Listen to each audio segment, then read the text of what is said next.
Subscribe کریں ہمارے channel کو اور بیل آئیکن کو کلک کریں تاکہ ہماری ہر نئی آنے والی ویڈیوز آپ تک بآسانی پہنچ سکے۔ بسم اللہ الرحمن الرحیم۔ کرونا وائرس اور حلال و حرام کے شرعی ضابطے۔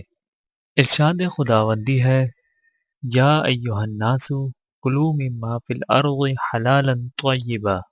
ترجمہ، اے لوگو، زمین میں جو حلال پاکیزہ چیزیں ہیں وہ کھاؤ۔ بحوالہ القرآن، سورۃ البقرہ، آیت نمبر 168۔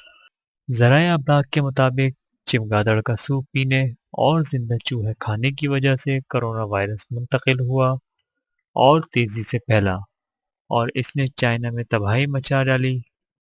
شریعت مطہرہ نے چمگادڑ، چوہا اور بلی وغیرہ کو حرام قرار دیا ہے۔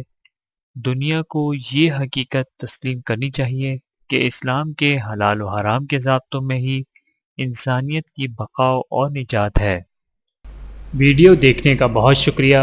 مزید ویڈیوز دیکھنے کے لیے ہمارے چینل کو سبسکرائب کریں۔ اگر ویڈیو پسند آئے تو لائک کریں۔ اچھی بات کو دوسروں تک پہنچانا صدقہ جاریہ ہے۔ جزاکم اللہ خیرا کثیرا۔ اپنا اور اپنے پیاروں کا بہت زیادہ خیال رکھیے گا اور مجھے دعاؤں میں یاد رکھیے گا۔ Take care. اللہ حافظ۔